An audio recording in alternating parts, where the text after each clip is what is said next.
day at a little family event. And I said, "Hey, do your company offer internships?" And to be completely honest, I knew he worked in construction. I knew he didn't swing a hammer. He's like, "Yeah, we can find you something, preferably in marketing." I get there the first day and he goes, "All right, so we're gonna look at this proposal." I was like, "Well, hold on, this isn't marketing. This is like proposal development." On this week's episode of the Matthew Bird Podcast, we're joined by Austin Lay from Layton Construction, drone pilot, innovator, and a voice for tech transformation in the construction world. Other companies using these tools well continues to expand the education of them, the awareness of them, which grows the desire for them. It increases the whole industry the more that we're like open and share some of those secrets.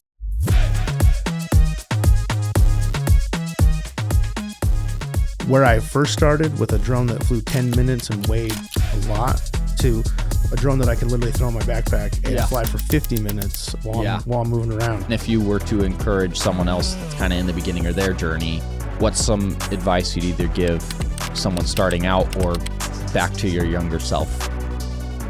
I think the biggest thing is like what I would tell someone who's getting into this is Austin, thanks for joining today. I'm excited to dig into a conversation with you. You've got a pretty interesting background, obviously really heavy in construction technology, which is where I'd love to dig in with you. But I really like to start a little bit with your background in maybe back to like, how did you even get into construction? For sure. Yeah, well, first off, thanks for having me, man. It's awesome to be here. So yeah, it started I was in college. I was doing sales and marketing. That's my degree. And I was talking to my wife's uncle one day at a little family event. And I said, "Hey, does your company offer internships? Because I need the internship to fulfill this." And to be completely honest, I knew he worked in construction, but I didn't know what he did. I knew he didn't swing a hammer, but I just knew I think he was an accountant, right? And so he's like, "Yeah, we can find you something." And I said, "Well, preferably in marketing." So we get into there, and he gets me this interview, and I go to go interview. And the manager was great. He's like, "Yeah, we'll hire you as an intern." And so I'm like, awesome. So I'm ready and set to learn all this stuff in marketing. And I get there the first day and he goes, "All right, so we're going to look at this proposal and respond to it." I was like, well, hold on, this isn't marketing. This is like proposal development. And he's like, "Yeah, this is what we call marketing." And I'm like, oh man, that's different. Yeah. So not that it was bad. It just wasn't the speed I wanted. But I also knew that Layton Construction was a great company. And so I was like, you know what, let's just ride this out and see where it goes. And like I said, I still needed to fulfill this internship. So as we were working through that internship, again, my manager at the time was great. He said, "Hey, if there's anything that like piques your interest, let me know. Like we can, as an intern, we can shift you around the company and move you to, this, that, or the other." At the same time, I didn't really know what other positions there were other than like accounting and what I was doing. And I wasn't going to do accounting.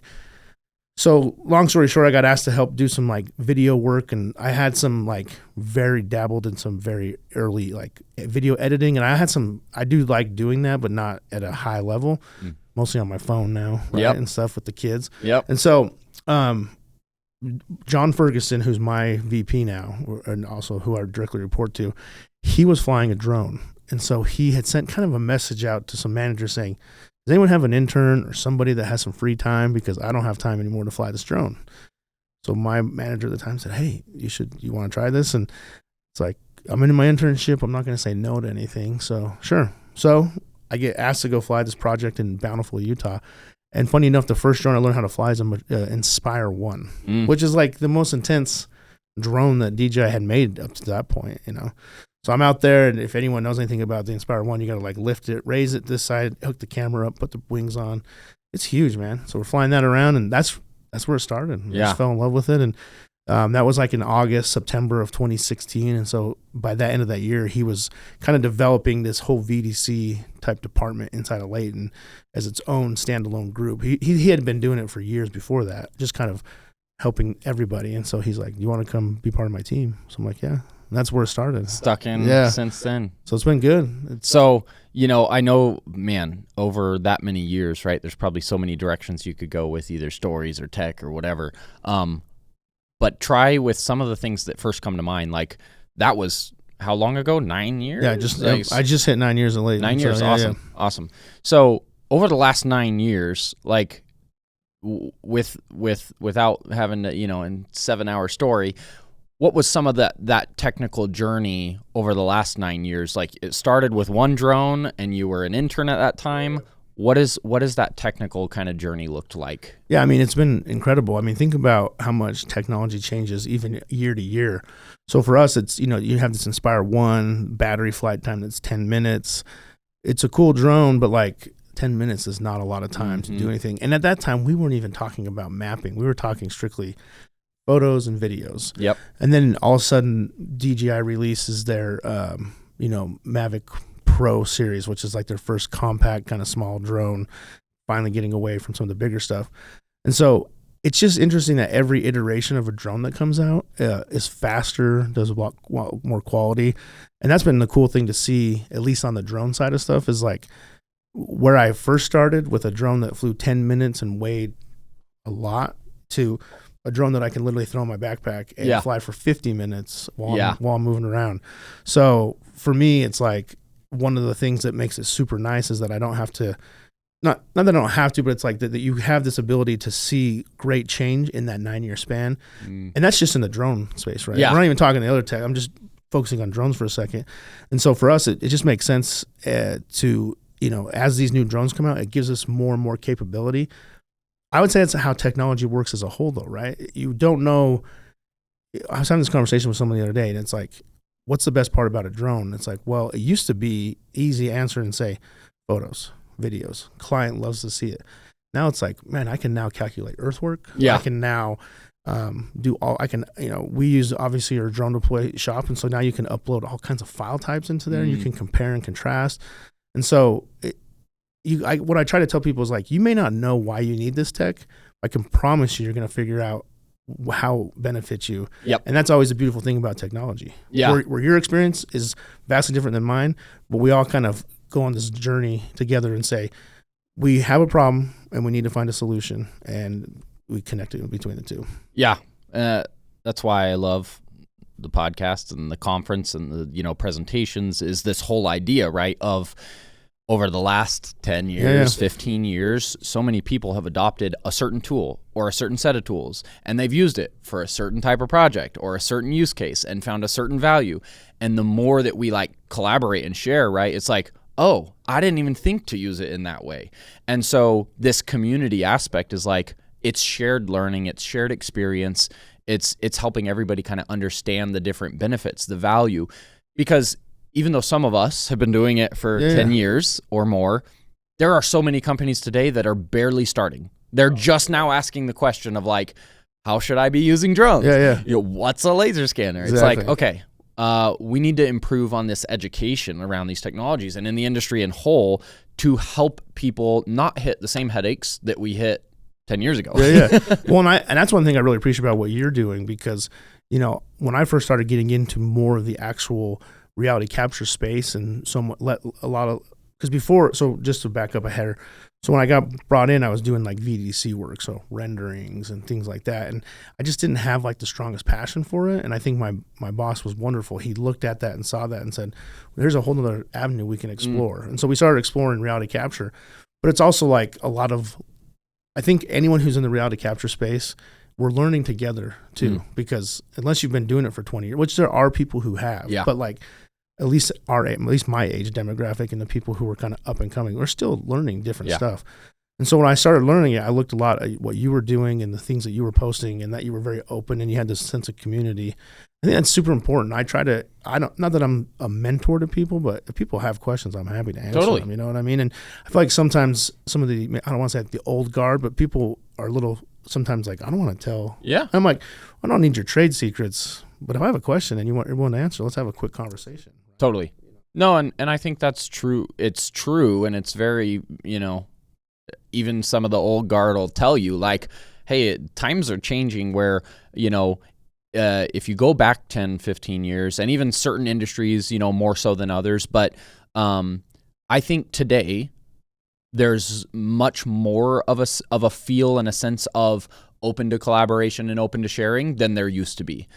And a lot of that, at least in the circles I run in, I think we can influence that. The reason I think I hear that so much is that I'm attracting people based on the messaging I share of being open, and people are like, hey, I do align with that. So, and that even goes back to like, I think how you are and how you act and how you treat people will attract like-minded people. So now the circles you see and the feel you have in the industry is actually kind of related to you in a way.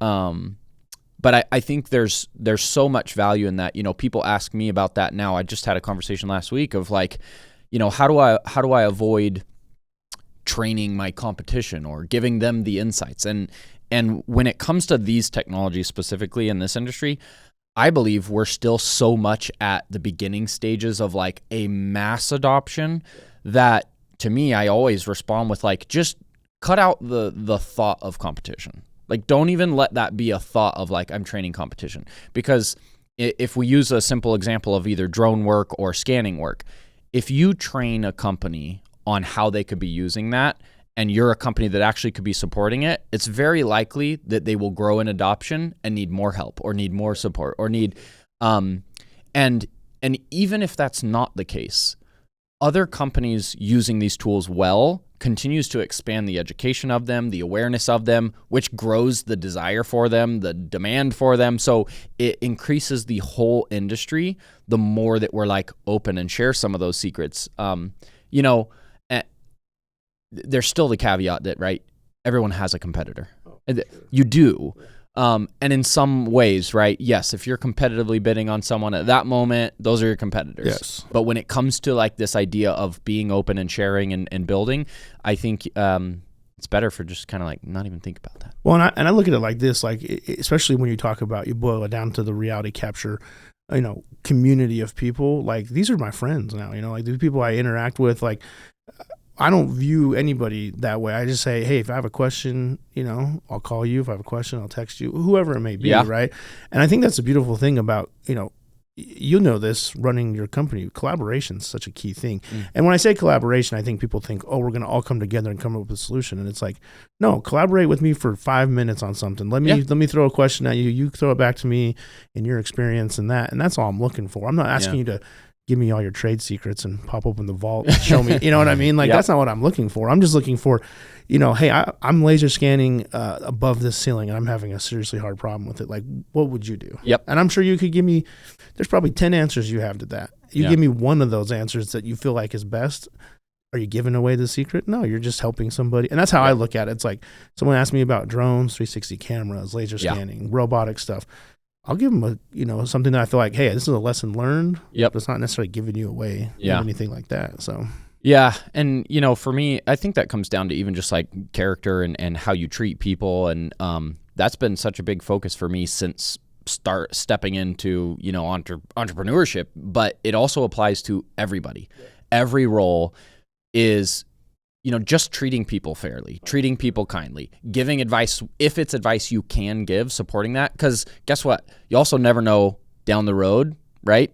That could be a client. That could be someone who hires you. That could be someone who buys, like, you know, just keeping, never trying to burn bridges. And that's as simple as that, right? Being willing to answer a message, you know.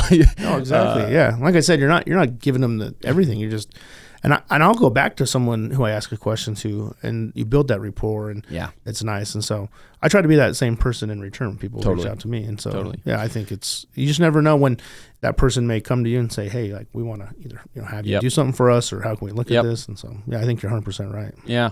So maybe back on the technical journey a little bit. So you talked about drones a lot. Maybe you don't even have to go quite as deep into each one, but what did that journey kind of look like in you know, started with drone, but were you guys digging into like all the tech at the same time, or did you adopt, or when did you look at, you know, scanners or anything else? Yeah, so for sure. So like, drones seemed to kind of lead the way. And then obviously, you know, at the time, people were using their phones and stuff to take photos on a job site of situations and uploading them to, you know, ACC, well, it's ACC now, but whatever, BIM 360 probably at the time. And so, and then like this evolution of 360 cameras came around, and I was admittedly a little late to that in the beginning, because I'm just like, I don't see how this works. I don't understand what it is. And then I got asked to kind of take that over, and it's been awesome to see how the thing about technology that I love the most is to watch how you train somebody to use it, but then you see how they implement it and how they like to use it. It's fascinating. Now I have all these different use cases that I go to, and it's like, wait, I saw this project do this. I saw this project do that. So then next time when I train somebody, I'm like, hey, here's a couple different like things I've seen in the field. And that's been awesome. And then all of a sudden, you know, our superintendents or project managers, they have times they all get together and think tank or talk about stuff. And it's cool to be a fly on that wall a little bit and hear them talk about tech in a positive light, right? And so it's really cool to see all that. And so then from that, we moved into laser scanning. We just had such a need for it internally. And that to me was kind of the biggest learning gap, as you know, probably better than anybody, right? And okay, how much overlap do I need? And it was like overwhelming at first, and a lot of YouTube University, you know what I mean? But it's gotten to the point where it's like, now I know what I'm doing. I get in there, we scan, we get it done. And again, it's just more of a fact of like, we have the resources available to us and we need it maybe quicker than what, not that a third party couldn't provide it, but it just made more sense to try to, and we definitely outsource things at times, but it was just like, let's bring this in house to try to build this a little more. And so, but yeah, and then from there, it's kind of, we've looked into like HP print and these different kind of stuff all the way, you know, anything that, and then robots and stuff like that. And here's the funny thing about tech on a construction site though, no matter what you bring, it like attracts a huge crowd of people. Yeah. So the first time we flew a drone, I'm sitting there and all of a sudden there's like 12 people standing around me. Yeah. And it's like, oh, I got one of those for my kids. I'm like, oh, yeah, okay, maybe, but not this one, right? Like, oh, those are so hard to fly. How are you flying it so well? And it's like, you know, anyone who's walking around with a selfie stick on a job site, you feel kind of like silly walking around with it. But now it's become normal. Like the first few years I was just doing it and seeing it, you almost feel awkward doing it. Yeah. And now it's like, that's so normal. Yeah. Like, and that's how laser scanning is. That's how robotics are becoming. Like, I remember the first time we brought like a spot dog on a job site, it like shut the whole thing down. Everybody wanted to like see it. But now you're starting to see more and more companies build these things. And so they're not as like shock and awe anymore. Yeah. So. Yeah. And that's where I feel like we're starting to make this shift in the industry in whole from it used to be kind of just like a nice to have. It used to be, you know, very rarely implemented on jobs, where now I believe like there's been enough awareness built and enough like testing the waters that now it's becoming a demand. It's becoming normal. It's becoming a mindset shift from top of company down to the, you know, right, the new people coming in, the young folk that are, you know, very technical. So I think though, you know, change and transformation is hard and it's difficult and there's definitely barriers to it, I do think we're in this period of, you know, the last couple years and the next few years that we're starting to see quite a bit of transformation in the overall like interest in adoption. Oh, for sure. In a large way. Where maybe instead of 1 out of 10 jobs of a company now gets scanned or is using drones, it's like 8 out of 10. I'd even say 9, honestly. Yeah. I mean, you're seeing it, and we're seeing that even in the like RFP stage. You know, when a proposal comes up or someone needs something, we're seeing more of that in there. You know, now a client and / owner is asking for this stuff, where before it was like, oh, here's a cool little thing we're going to give them, right? And so it's really neat to see all that come together. But I'd also say from, you know, with all these different pieces of technology that come out, I try to tell project teams this specifically, like, I'm not here to interrupt your workflow. My goal is to enhance it. Mm-hmm. And if I can't, then I'm not doing my job right. And so, because you get people, I mean, superintendents are some of the busiest people I know. They are running a schedule. They are making sure the project's being done. They are going to meetings. Yeah, they might not be handling a budget like a project manager is, but their plate is full. Yeah. And so then here I come and I'm like, hey, you guys want to test something cool? Yeah. And he's just, you have some free time? Yeah. No, yeah. So that's the other thing, though. To test and vet technology is something that I try to get done on my time. Yep. So then I can come to them and say, here's this thing. Yeah. Because a lot of times I get like, I don't want to be the guinea pig, but I want to try it. Yeah. I just don't have time to like work through this. Yep. So I work through those kinks. We go out. Yeah. There's still going to be kinks once you're out there, but hopefully it's not as much. While we're on this and you're even mentioning some of these things, I want to dig deeper into a couple of those aspects. Yeah. So let's start from the angle of like leadership buy-in. Yeah. So obviously it sounds like the company had a pretty good eye for wanting to innovate, be advanced. If they've got you coming in and you're playing with drones and like, from where you are now, you've obviously been there long enough to have a good understanding of what is the company's thought or buy-in from leadership level on innovation, and how does that affect, like, is there dedicated time and resources to R&D, to testing? Like, how does that look for you guys? No, that's a great question. And I think it's important because the number one question I used to get when I would do speaking, and I used to speak a lot about like our drone program because we're proud of it, but it's like, how did you grow it so quickly, or how do we get that?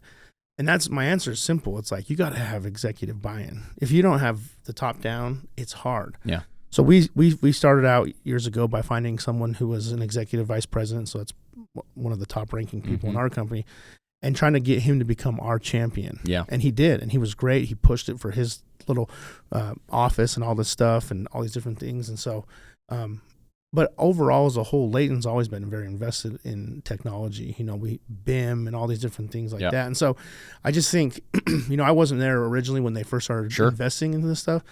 But what's nice is they see the value in it every day. Yeah. And we see the different things that come from that. And so when I started, it was like me selling to them, hey, this is why we need it. This is why we want it. And it's like, okay, like, let's do some testing, show me why, and then let's look at buying it.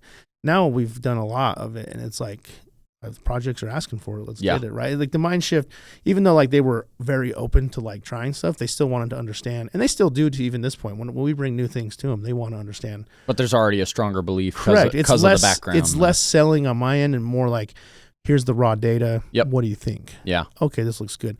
Yeah. And then the other thing is over the years, I try to find my champions who are construction managers, superintendents, who will say, hey, we have a budget.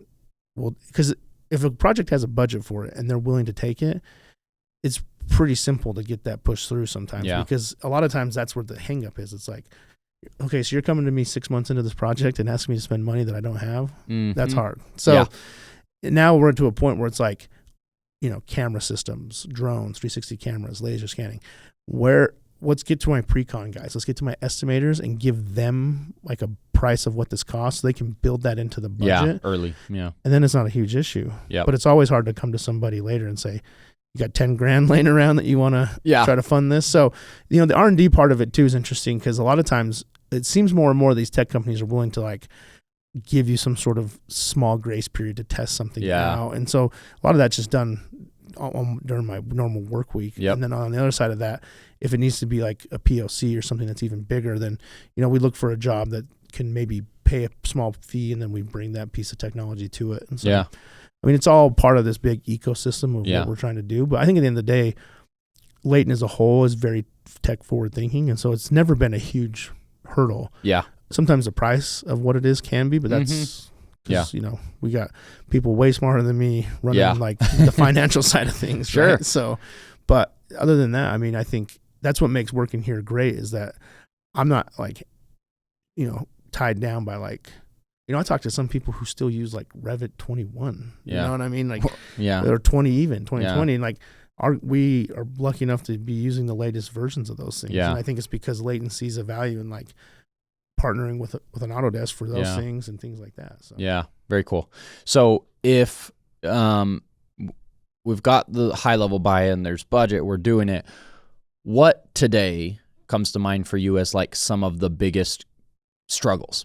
Like, whether it's still technical workflows or it's people to perform, or like, what's the biggest struggles that come to mind in further growth or adoption of these technologies?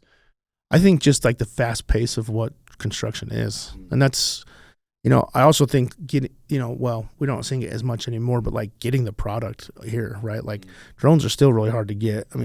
Laser scanners are much more available, things like that. But I'll get a call from a project that is already 3.5 weeks into like a massive earthwork movement. Yeah. They're like, hey, we need to like track this right now.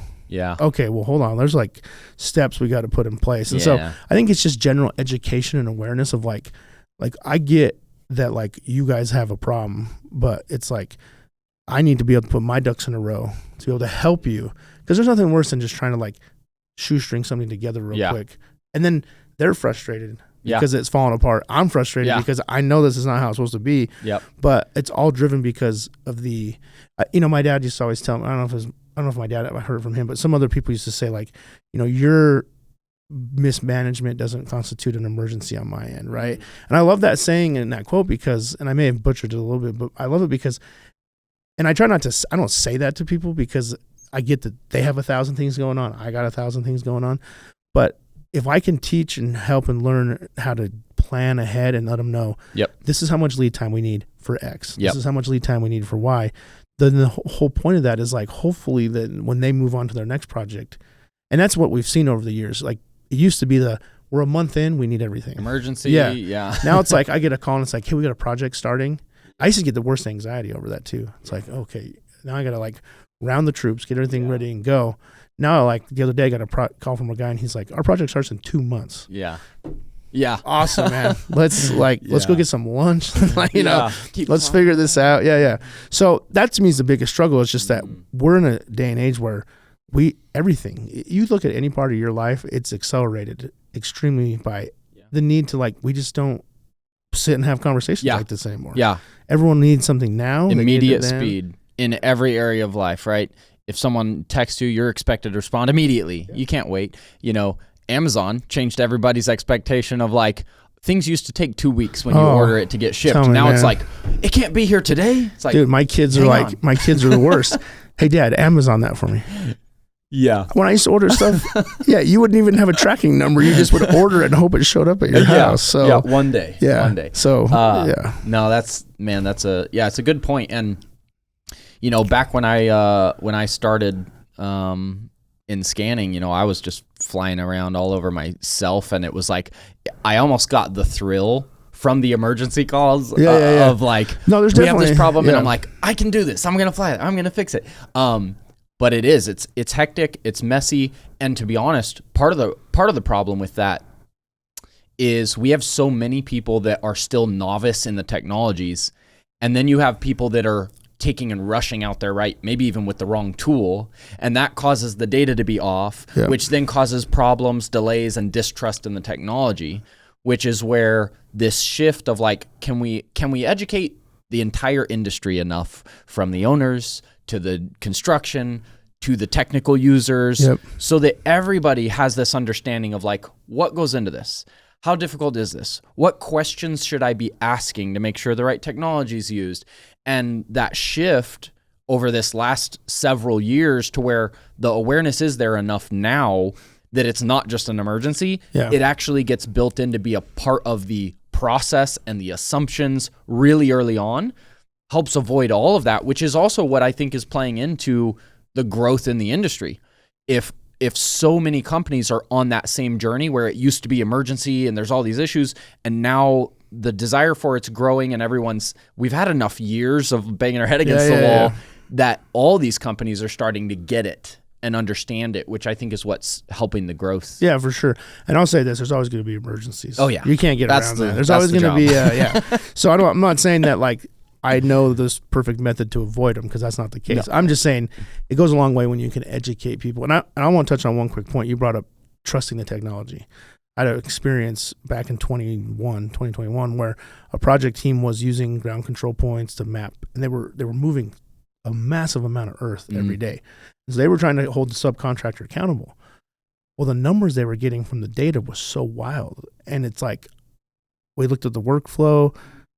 I'm stumped. I can't figure out what's going on here. Well, come to find out, it took me, and this is another part of this, is sometimes getting on site changes everything. Because once you're on site and you can see kind of the workflow in person, because I could call you and tell you hey, I'm doing A, B, C.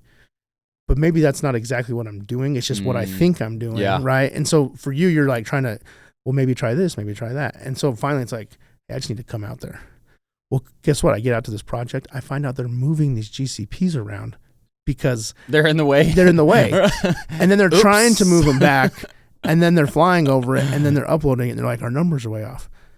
Well, if I'd have known you were moving your GCPs around, I could have told you that was a problem. We anchor them down, we reshoot them. Guess what? Data comes in. Good. But that team really did struggle going forward trusting what they were reading. Yeah. Because they had such a bad experience. Yeah. So that was a huge learning lesson for me that like now when I onboard a project, we go through, I mean, it's almost like I call it like a GCP Bible, man. It's like, you do not move these things. You set them. Yeah. And that's how it is. I know. And so, and luckily we've come far past that, but like, I think you could probably apply that story to most any type of technology that you're using. And so whether it's, laser scanning or different things like that. Yeah, totally. And again, the reason I love talking about these things, right? I guarantee you there is somebody that's going to do that same thing still. Yeah, no, for sure. Because there are companies still just now learning how they can use drones. Yeah. And there are companies that are starting to learn about the technologies and they don't even understand control or GCPs. Or so this idea of talking through these stories or sharing case studies or whatever, it helps people at least think. Yeah. Right? Someone 6 months from now is going to go, I listened to that podcast. Yeah. And I remember Austin saying someone was moving the control. Maybe we should see if that's the problem. Yep. And it goes across all the technologies. I was just having this conversation this morning on LinkedIn of like talking about these issues with the tech and talking about the lack of conversation around some of the difficulties that exist. So many of the technologies today, they are easy. Yeah. And no hard feelings to the people selling the tech, but right, their job is to make it sound as easy as possible. Oh, for they sure. want you to buy it. Yeah. And they always show you the perfect project. Yeah. That's what drives me crazy. Look, I did this one scan in your office. It's perfect. All right, we have this controlled space in our warehouse. I'm going to show you how great this is. Okay, well, come on site with me. Show me there. And then that's where we'll really put the test. And that's why I believe so much in sharing these stories and actually getting in and sharing case studies. And it's why we're pulling in presentations to the conference, is that for people to apply this properly, they have to understand and go through these errors and these trials and like, well, how do you apply a scanner or a drone to a house? Or how do you apply it to a 1 million square foot warehouse? Well, guess what? Very different workflows, very different demands, very different processes for control. There's so many actual nuances when you get into the detail of what industry are you in, what tolerance are you looking at. Those are the things that everybody who is kind of on the front end is failing so much because nobody taught you, right? Exactly. We have to just figure it out. But my hope is that as a community, we can start sharing those learnings to help avoid the same issues over and over, because ultimately that helps the buy-in and the trust and the understanding of the technology for everybody. Yeah, no, 100%. I think it's important I'm always a huge advocate for just having conversations with people. Yep. And it's just, again, going back to what we originally were talking about in the beginning of this, it's like, I'm not looking to share trade secrets. I'm just here to say, or ask you to share with me that. It's more just, hey, I'm stuck on the situation. What would you do? Yeah. Share that, right? Yeah. And I think, again, there's a community of people who are willing and able to share. There's also a community, though, on the flip side of that is like, you're not doing it this way, you're doing it wrong. And that kind of drives me crazy, because it's like, I get that there's processes and procedures that have to happen, but like, if I'm a young kid looking at LinkedIn and I see I can't name them off the top of my head, but there are people on LinkedIn who I feel like are commenting on everything. Like, nope, did it the wrong way. Nope, this is how you should do it. You should do it this way. He might be 100% right, but it's like, we don't need that negativity. Like, just be like, this looks good. This is a suggestion I make. Yeah. Instead of like just being so negative about it all the time. And I think that, and then, this as someone who laser scans a lot, that's a daunting thing to take on at times. Do I need control? Do I not need control? Right? It's like, control's great, but sometimes they just need 7 scans in a room to be able to measure it. Totally. Do you need control for that? Yeah. Probably not, right? Now you're building a big high rise, you probably want to have control for that, right? Yeah. And it's just understanding like where and when you need things. Where sometimes you get these people on LinkedIn especially, and they're just like, no, you don't have control, it's wrong. Yeah. Well, you were probably right in what you're saying, but is it necessary? Yep. So yeah, I totally agree. And it's part of the initiative behind these committees we've formed, is like, how do we actually start taking the expertise of people in this industry and turning it into even documents and workflows and guidelines that helps people make those decisions? Because today there is nothing that helps you determine that question. No, for sure. How much control should I use? Which device is okay? What's the accuracy outcome going to be? So my whole hope is like, there are people who have done that, who have tested it, who have trialed it, and that information lives in their head, or it's archived, or it's, and now it's like, well, let's turn this comes down to like, look, at some point, as technologies grow or different trades grow or whatever, you have to have some level of consistency in training material or terms or guidelines or standards or whatever. And, you know, I'm on the same page, right? I come from a land surveying background, and so I truly understand and believe in control. But at the same time, I see surveyors out there who are taking that other angle of like putting anyone down if they're touching a scanner or a drone and they're not a licensed surveyor. And I'm like, look, there is a middle ground. Like laser scanning, drone work, all these technologies, even though they're mapping, there are so many applications for them. You can't narrow it to just surveyors. But what I try to talk about is at least educating everyone else enough to know when to ask the right questions or when they might need a surveyor, because the last thing you want to do is, you know, step into a project type where accuracy is critical. You didn't know that information. You performed it wrong, and now you're liable because the accuracy's off, construction's moving forward. So all of that messaging of like trying to help people with the accuracy side, at least from what I, preach, is like, I'm really just trying to protect you, right? I'm trying to help people. But there has to be that middle ground, and like, yes, try to educate, but not in a way that is like so strict and demanding. Yeah, and I've seen a ton of your stuff. I think it's great. I think it's, when you talk about control, it's in a way that I felt, at least when I read it, is in that way you said. It's like, hey, you don't want to be caught, red-handed, essentially, right? This is why. But again, it goes back to what I was saying earlier. I got a project the other day that says, hey, we have this hallway. Yeah. We have this duct. I just need to be able to measure this duct. No need. Okay, let's scan it real quick. And he, or the guy who called me, I think had read somewhere, because he's like, we don't have control yet. We just barely got on site. Like, it's okay. Yeah. We'll go and scan it. Like, if we're, and a lot of times, like, I think the surveying world is fascinating, and I wish I knew more about it. And I do try to learn a little bit. So I actually didn't know that was your background in that.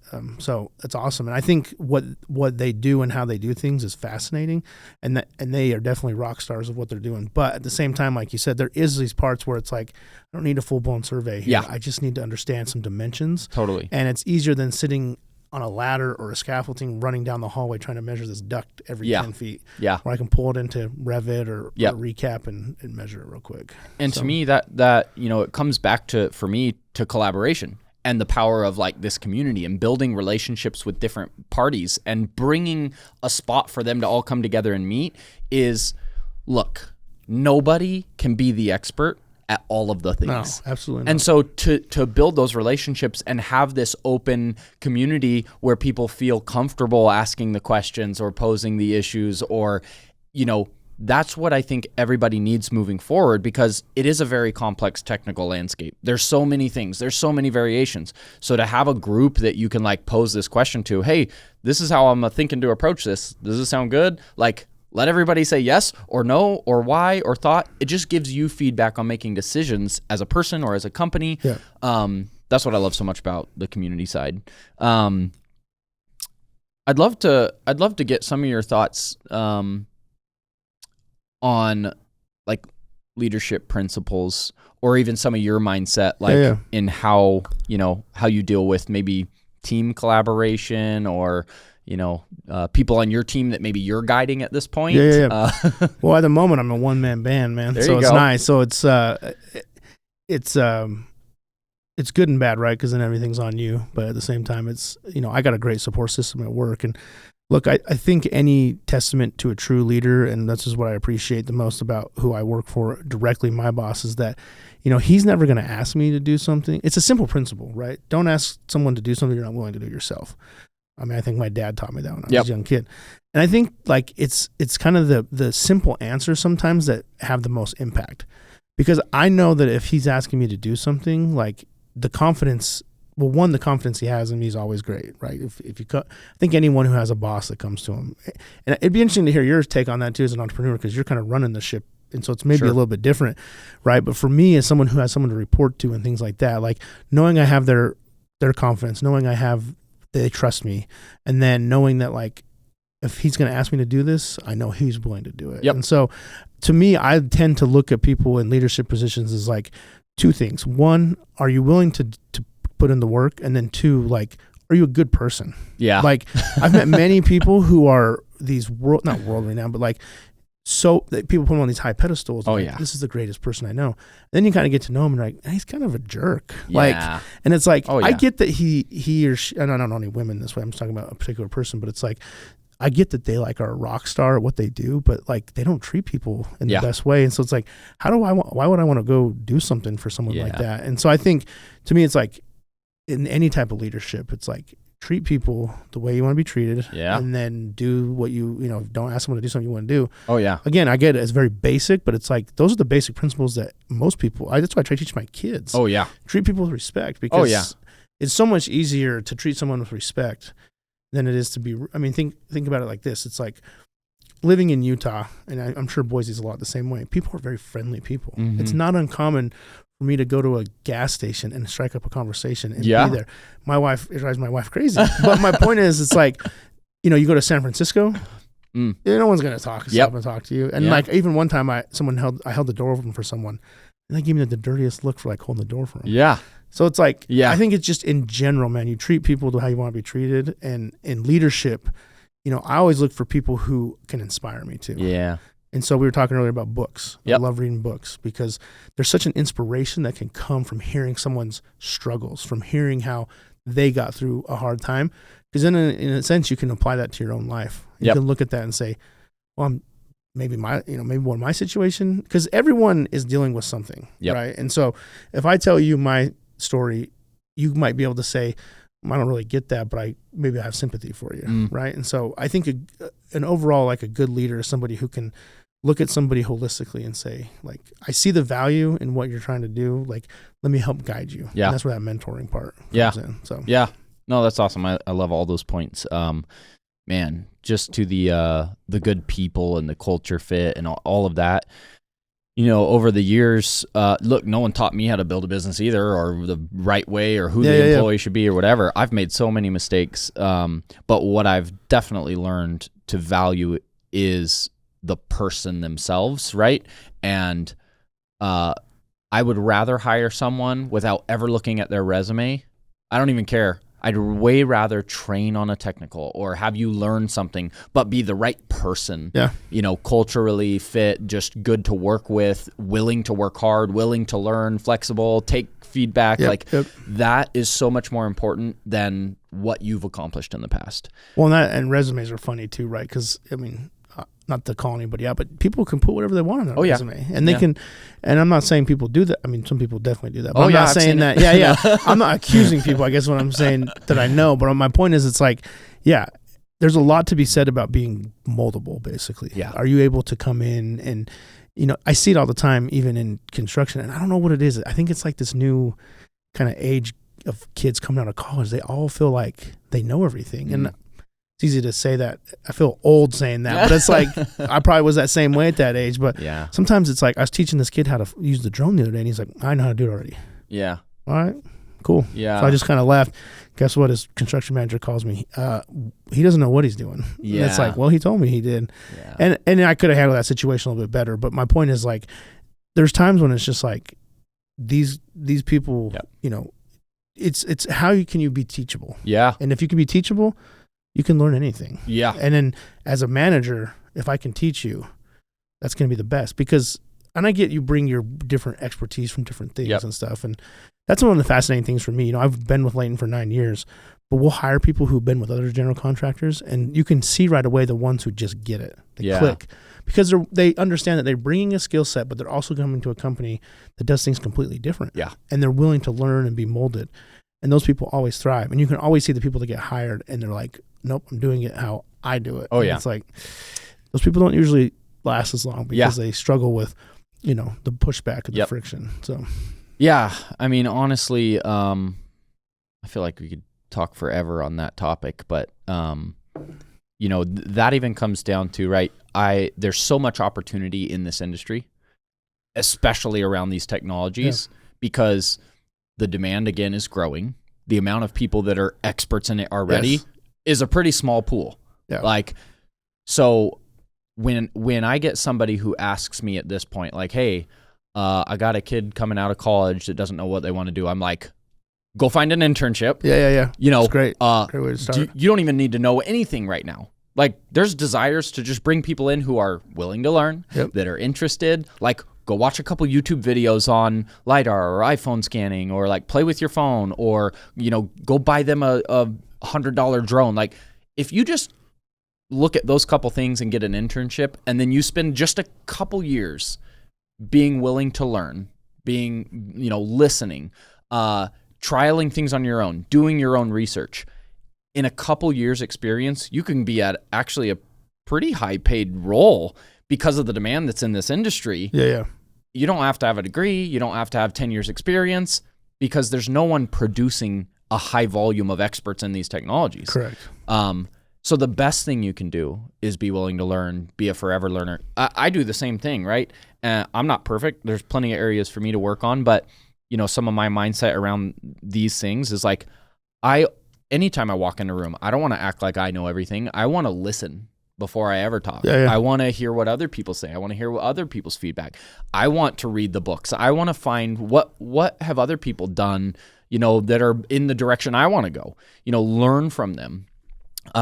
You should always have that open mind, no matter what level even you are in the company, right? For sure. When it comes from the leadership side, I think one of the best ways for a leader to think is, you know, it's my job to serve the people under me. How can I make you do better at your role? What can I give you? How can I help you? How can I train you?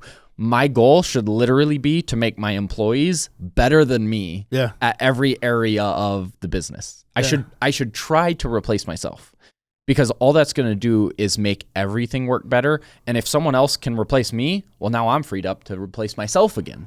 You know, so constant learning, forever learning. Well, I think that's great. I mean, and this is going back to my years of working in the fast food industry, like in high school, for example, right? You get these people who are such a management top-down style, right? And that I mean, that works for the places I worked, but like, there was never any. That's why you don't grow in those times in your life. You're more learning the basic skills of like coming to work and stuff. Because if you had to work for somebody who you came in every day and they just like pushed you down, no one's going to want to do that. Yeah. And you want to work for people who inspire, who lead and uplift. And then to me, that's one of the biggest benefits that I have in my company, is that from our CEO down to my direct report, like, they are all about, hey, they give us all the tools, the resources to make things work.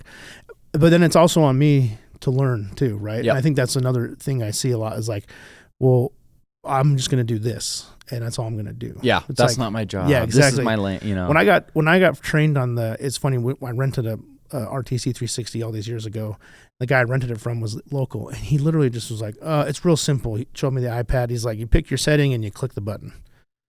I'm like, okay. And it is that simple, but that's not how it works, right? It's like, so that here I am, just like you were saying, I'm on YouTube constantly, okay, watching Leica's videos. Now I'm watching other people who put videos together.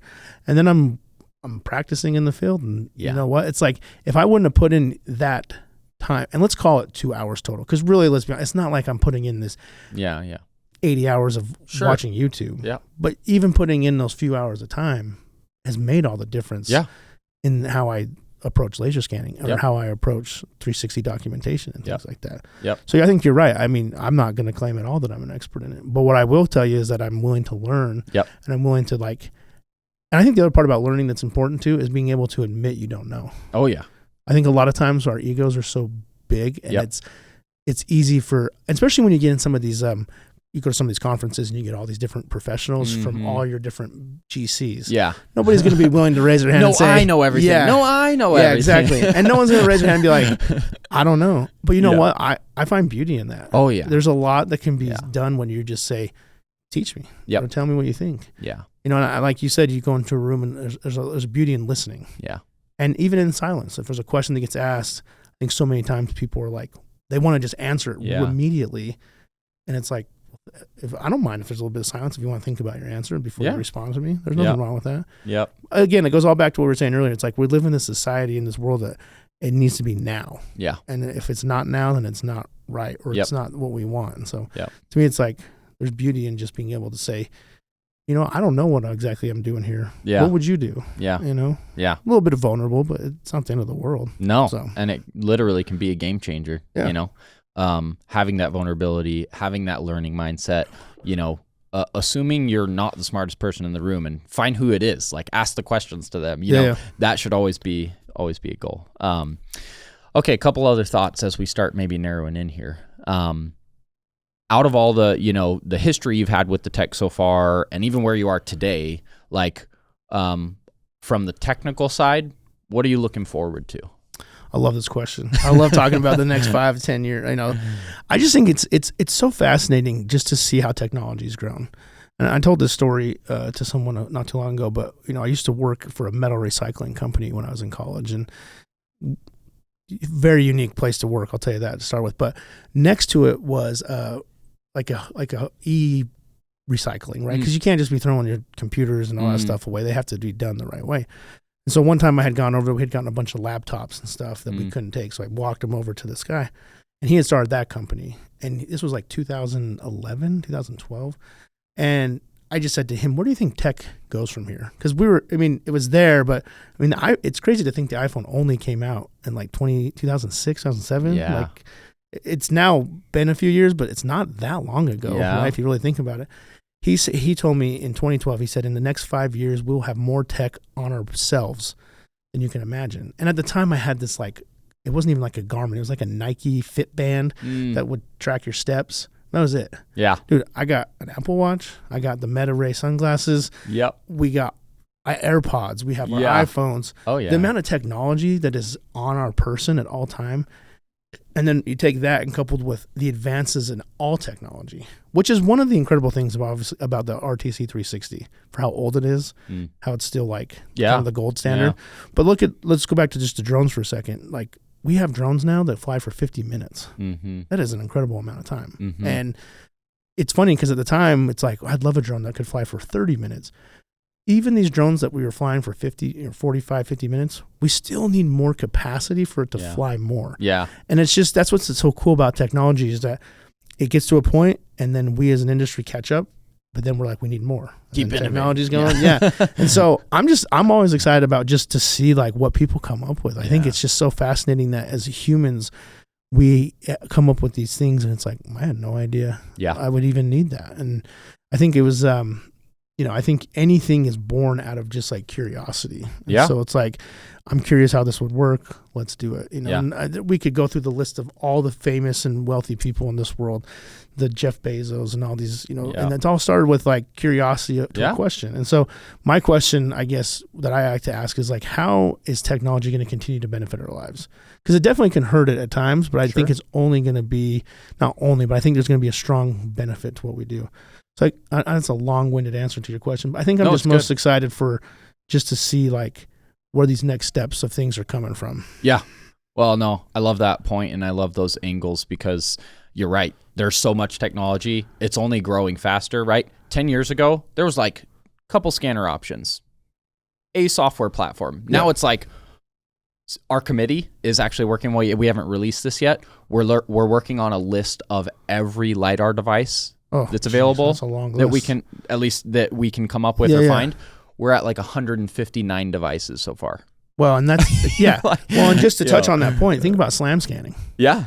How many devices are there now? I mean, I feel like every time I turn on the computer or something new, hey, we got this, and it's getting cheaper and cheaper. So that's actually, I would say that's the part I'm most excited for is the price point of some of this technology. Yeah. But then again, is it going to perform? That's the other key. Yeah. Right? Yeah. So, I do think over the next several years, it's going to grow to the point, though, that there are so many things that aren't even being done today. You mentioned the watch and the glasses. And it's like there's going to be use cases for those. People are going to be wearing them. You're going to walk on a job site. There's going to be audio collection. There's going to be some interesting stuff that happens, I think. Well, we already use a company that, is a badging type system. So we know where people are at anytime. And we know how long they've been in that area, which feels a little big brother to me at times, but it's all based around safety and site metrics and things like that, to where we can understand those things. So it's a critical part to what we're doing.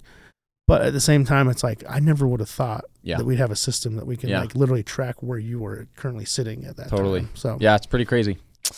Okay, final thoughts on not the technical aspect. That's where we'll end on technical, but again, if you were to encourage someone else that's kind of in the beginning of their journey, or you look back at some of the things you've gone through and some of the even lessons maybe we've even already talked about, but what's some advice you'd either give someone starting out or back to your younger self on their journey? I mean, I like to try to tell people I live a life of no regrets. So it's when I get asked this question a lot, I think I wouldn't change anything. No, I'm just kidding. But it's like, I think the biggest thing is like, what I would tell someone who's getting into this is be patient. There's so much that comes at you at one time. And even if we could do a podcast on each one of these pieces of technology, and multiple like versions of that could be said. And so it's like drinking from a fire hydrant, and it's just difficult to like, you're not going to become that expert overnight. And so my advice is like, be patient. Like, you got to understand that like, you're going to learn this as you go. And so I think my advice to my younger self would have been that is like, you know, it's great to want to be able to run and go with these things, but that came with some bumps in the road. Yeah. If I would have maybe slowed down a little bit and understood what I needed to know or learn maybe this. And I think that's a hard thing for any young kid in their 20s to realize, because I think, you know, I had a friend once say an 18-year-old kid is someone who knows everything but knows nothing. Mm-hmm. And it's, I think at that age, I think as you start to become a professional in your life, I think that's when you realize like, oh, I really don't know everything. Yeah. You know, it took me like getting out of the house away from my parents to realize like, oh, my dad was right about a lot of things. Yeah. Right? You know what I mean? No. It took, it took me like realizing like on my own, like, oh man, maybe my parents were right about stuff. And I think that you can translate that into like how work is. Like you go to college and it's like your professors are pumping you up and they're telling you like, maybe you don't even go to college. My point is like, you maybe have this preconceived notion of what professional work's going to look like. Probably not going to be that. Yeah. So you get into there, and if you don't have a good attitude, like we were talking about earlier, and if you aren't moldable, you're really going to struggle to like get through things. And so if you're young and you're wanting to get into anything, tech to finances to whatever, if you're not willing to like, A, say, I don't know what I'm doing and learn, or B, admit when you're wrong, then it's going to be really difficult to get through. And that admitting when you're wrong part, I think is a difficult thing too, because as humans, we don't want to do that. Yeah. As a husband, I don't like to tell my wife, hey, I messed up there. But you have to. That's part of how you grow and learn through things. And so, even in professionally, have you ever made a mistake? Yeah. Yes, we all have. Yeah. Is it easy to admit to it? No, it sucks. Yeah. But there's an opportunity. And if you have a great manager, if you have someone who's a good leader, they will take that opportunity to educate, to teach. And hopefully they do it in a way that's not like you feel like you just rocked your world, right? Yeah. And so there's obviously tough conversations that have to happen, but that's one thing. Another thing I appreciate about who I work for is that we can have a, tough conversation, but it's like comes from a place of like understanding and care. And I think that's another quality of a good leader is like, totally, I don't want to throw the word like love out there, but it's almost like, do you love that person for who they are and what they bring, the value they bring? That can be shown in very simple ways of just like, hey, I realize you made a mistake. Let's talk through it. Yeah. To me, that's gold right there. You can't replace that. Yep. Versus someone that's like, you idiot, what are you doing? Like that's it. And that makes all the difference. So totally, to me, it's like, be willing to learn and be willing to like understand that you are going to mess up and you are going to make a mistake. How do you bounce back from that and how do you learn from that? Yeah. So love all of it. Those are great points. And man, so many things you just ended with.